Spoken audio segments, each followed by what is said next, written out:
Hey guys, welcome back to the Frost Dog Garage.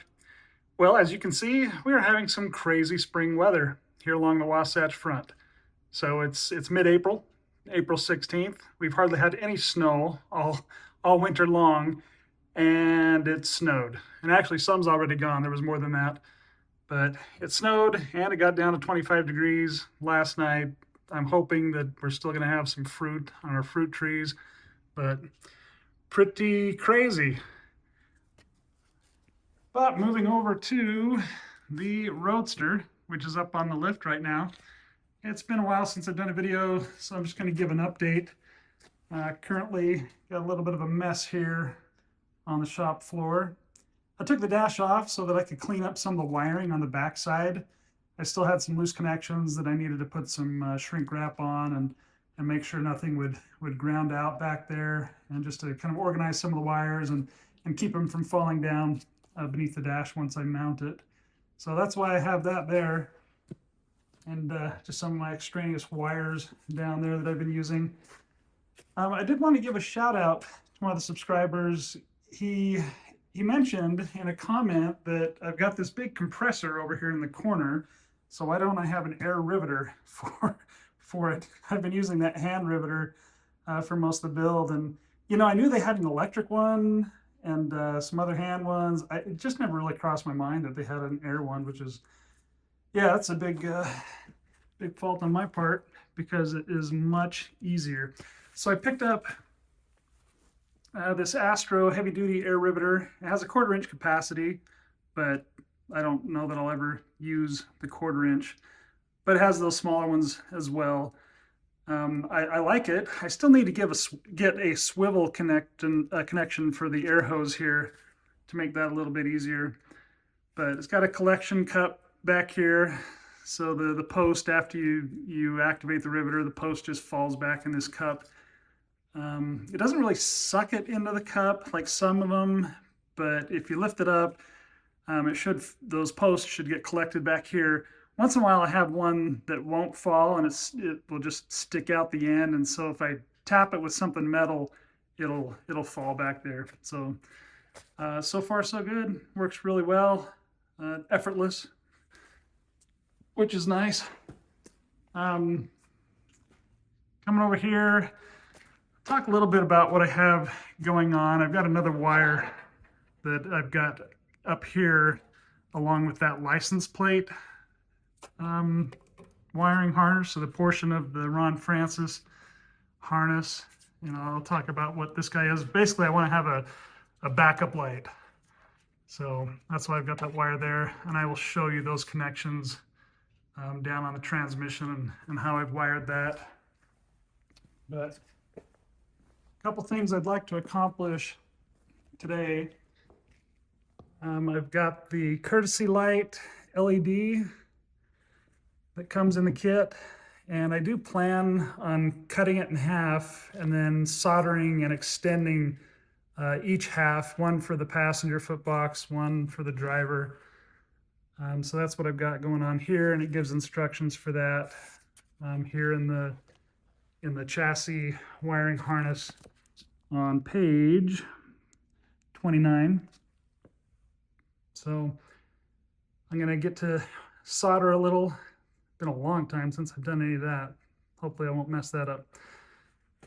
And then down here below, when the engine comes with the Tremec, this is one of the sheets that comes with it, because I was curious to know what some of the wiring connections were on the transmission, or which was which, and this kind of spells it out. I looked online, and some of them are like reversed, and so I'm glad that I found this sheet that's specific to my Tremec, that TKX. And what I wanted to find out is which were the wires for the neutral safety switch and which were the wires for the connection points for the backup light. And that can be found right here in this paragraph. So they detail number 1 down here as being the neutral start switch, and over on the other side, on the driver's side of the transmission, number 2 here is the backup light sensor. And This one over here, this little wiring connector that comes off, this number 1 for the neutral start switch, that already comes with the transmission. It's already hooked up like that, just dangling. But there's no connector for a backup light. It's just what's on the transmission, the little prongs. So I had to buy the connector. Also, this is over here for the neutral start switch. This is just the female end. You have to purchase the male end if you want to use that. And so that's what I did. I got both of those from Summit Racing. Just comes in a package like this. This is for the neutral safety switch. I've already got it wired in, but I'll show that here in a second as I climb under the Roadster. So neutral safety switch just comes in a package like that. And then your backup light, little harness, pigtail, just comes in a little bag like that. So I picked both of those up and I've got them already wired up. Before I climb underneath, I just wanted to say I did get all of the hardware, these better clamps for the cooling system on the top and the bottom. So that's all taken care of. But let's climb under the vehicle and I'll show you what I've got going on. So right here, let me put a little light on it. All right, let's see if you can see this well. We are on the passenger side of the Tremec. You can see the fill ports right there. And so right up here, you've got this female end of the connector with that little wiring pigtail. That came on the transmission, just dangling. And so what I had to get from Summit was this male end that plugs in. I believe that this male end that plugs in is compatible with the TKX, the TKO, and the T5, if I remember right. So if you search for it on Summit, or I can just put the link in the description for the things that I've detailed. Anyway, it just plugs in there, has a couple of retainers on either side. I went ahead and wrapped the 2 wires coming off of it in that high temperature tape. So one of the wires, if I can show it, one of the wires comes over here to the starter solenoid, the starter, and right up here there was a spade connector when I first took a look at this starter that was mounted on the Blueprint 427. But there was a spade connector. I removed that connector and just left the post, and then I put on some little ring connectors here that would fit over the post. So the blue wire on top is the one that goes to the clutch safety switch, which is over there in the foot box for the driver, attached to the clutch. And when you depress the clutch, it will close the circuit, and it basically sends the signal over here to let the starter know that it can activate. This one here that my finger's on, this one is for the neutral start switch. And that's the one that's coming off that pigtail that I just showed you on the passenger side of the Tremec. And then the other side of that, let's see, trying to think if I can detail it. The other side of that just goes to the ignition. I believe it's on that start post.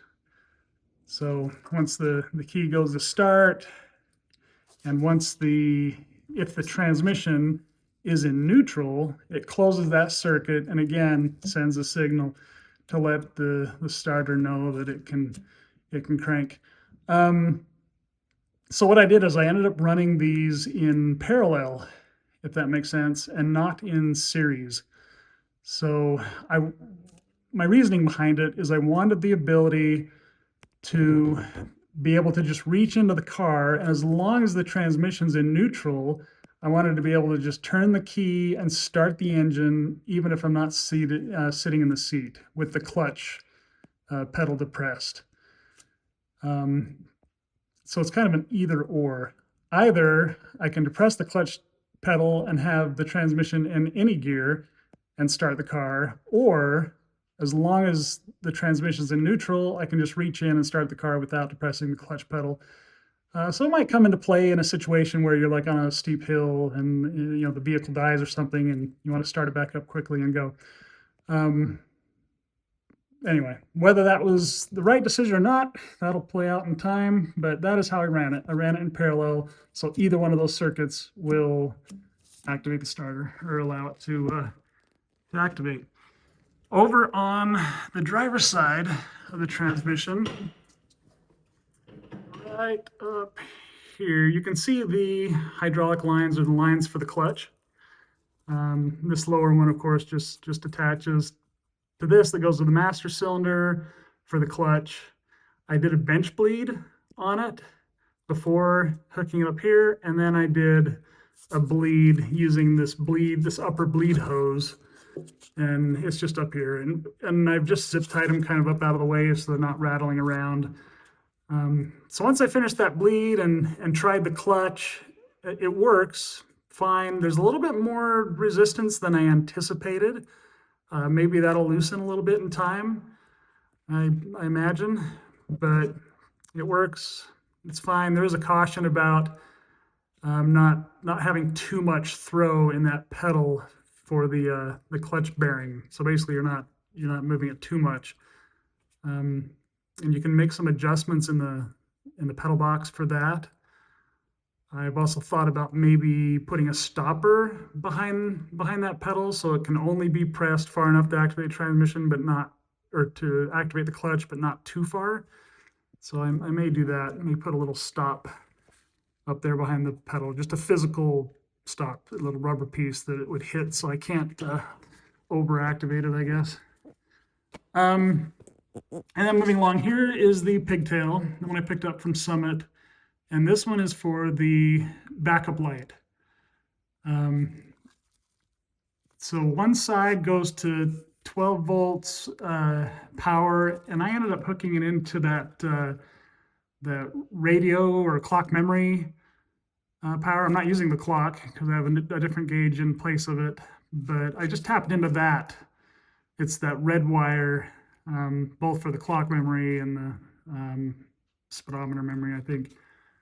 So one end goes to that red wire, and then it comes down to this end of the pigtail, and then the other end proceeds on, and I had it follow the harness, the Ron Francis harness, all the way back and then up into the trunk where I was showing you right alongside that reverse light, or sorry, right alongside the license plate light indicator. And I still don't know which little LED I'm going to use back there for backup light, but I'll figure that out as long as I have it wired and ready to go. This little pigtail or this connector, it just presses on. I just kind of work it all the way until it's pretty much flush with this bolt here, or this nut, or whatever that is. So that went on really easy. And they're fairly inexpensive. So that's how that looks. Trying to think of any other things I've done, things that I need to do. I still need to install the oil cooler before I put oil in the engine, before I do a first start. I still need to hook up the power steering to the steering rack and the steering pump. So that's another thing I've got to work on. I made myself a little list of things to accomplish before first start. I also want to finish some of the wiring up so that I can test that when I activate the ignition. So here, yeah, pardon the jumble of wires up there. They'll get cleaned up once I get the dash reinstalled. But I did install these footbox panels. They went in pretty good. Over here for this dash panel, I found a location for the little activator for the or control deal for those seat heaters.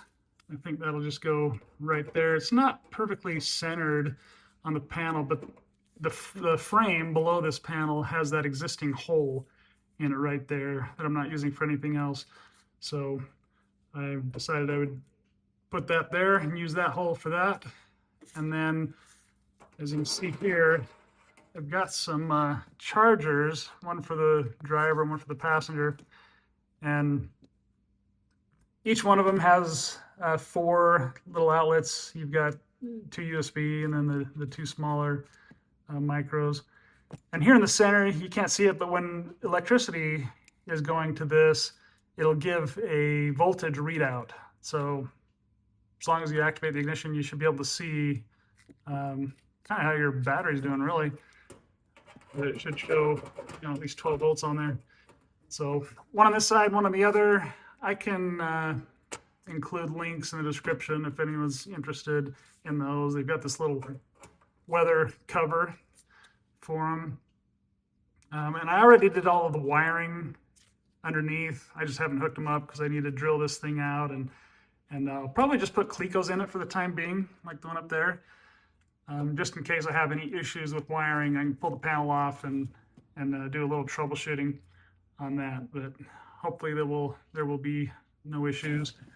I'm thinking once carpeting and everything goes in, or whatever I have here on this center console, I think I may do some kind of a pouch or something. So if someone wanted to slide their phone in there with a little pigtail charger going into these, that would probably work pretty well on either side.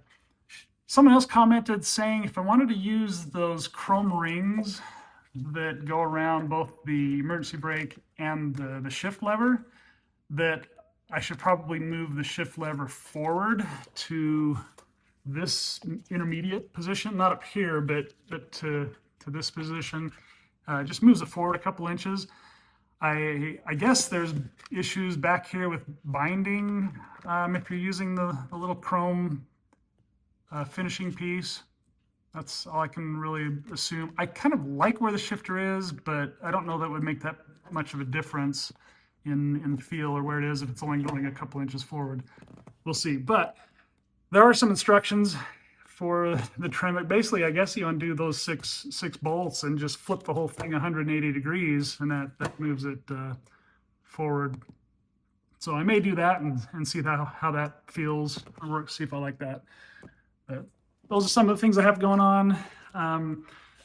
Someone else was commenting about how the carbon fiber dash mounts and sets on this hoop. Mine does not perfectly follow the hoop across. They don't perfectly marry up. And I maybe some of them do. Maybe it's just differences as they're making each carbon fiber dash. But I'm hoping that when the body goes on, it'll come down and cover up that imperfection, and maybe even these screws that hold it on. But that is my hope. Over on the other side, if I can show that for the person who was asking. So right here, on that template where it has you drill out those 2 holes to accommodate the steering shaft, really it doesn't allow a whole lot of movement of the dash up or down. Like on the far side, the glove box, the top of the glove box hits the hoop. It doesn't really allow you to move it up any farther. And then over on this side, I've got the tack, or one of the gauges that will hit if I try and move it up any higher. So I've pretty much got it as high as it'll go. And so the adjustability kind of came in here with the steering shaft by putting some shims in here between the pillow block and the mounting point for the turn signal switch and the steering shaft. So there's a little bit of adjustability there to go up and down. But that's about it, unless you were to move some of the locations of where you drill the holes on the dash. I'm just hoping everything will be covered up when the body goes on. So, because I don't have a lot of leeway on movement with the dash up and down. Let's see, were there any? Oh, and here was the the clutch safety switch goes in here. I still need to tie up some of these wires a little bit, but Um, you can probably see, I don't know if I detailed this in a different video, but with the Sniper 2, it's got this little display. And what I ended up doing was just epoxying its little mounting plate to this cross member, and that'll be all tucked up out of the way, so you won't be able to see it unless you pull it out. And that'll be just long enough to mess with there. And then it'll just slide right back in its spot there. Of course, you can always opt for the Bluetooth module, and maybe I'll do that so you can control it off of your phone. And then I've just got a little, it's a pretty strong magnet, but it's just to be able to hit that screen and select things on the screen. It's just a little stylus, double-ended stylus, and it's got a strong magnet, so it holds real well right there. Because the one that comes with it is teeny, and I know I'm going to lose it. I could put a little lanyard on it, or a stretchy lanyard, but I didn't want to do that. I just got this one magnetic. I can also throw that in the description if anyone is interested. So that's what I got going on. I'm going to drill out and just put clecos in this one and in this one and kind of do some fitment and see if I need to move this shift lever. Maybe I will. But until then, maybe I'll do some of this to time lapse and then wrap things up at the end. But thanks for watching, guys. And again, this is just my adventure on completing this Factory 5 Mark 5 Roadster 427 with the Sniper 2 and the Tremec TKX. So thanks for joining along in this journey, and we'll catch you at the end.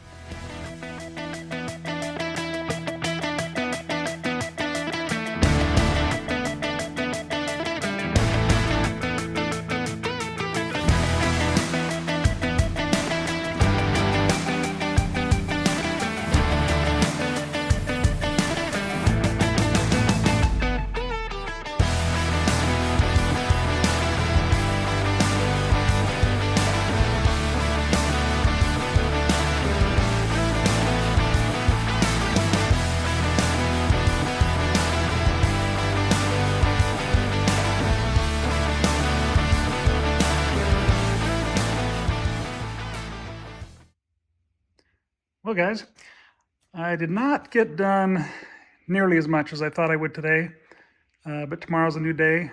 I should be able to get the dash installed tomorrow and all the wiring connections hooked up. I did get these two panels temporarily installed, and along with the outlets, just to make sure all these are going to work, and the seat heaters as well, once I've got power to the car. Still trying to figure out the those rings that go around both the shifter and the emergency brake, because there's just not enough room in here for the ones that come in the kit to kind of go side by side. I could move this one forward. Maybe that would give a little bit more room, but right now I just need to do a little bit more research and explore some options there. Since with the Mark 5, they changed the kit to where the emergency brake on the Mark 4 and previous models used to be over here on the side, so that didn't really create an issue. Now it is in I think a better location, but there's not a lot of room between the two for any of those decorative chrome rings, which I was going to powder coat anyway, but for those to go around here. So I'm going to take a look at what my options are there. And if this helped anyone out, this video, please like, share, subscribe.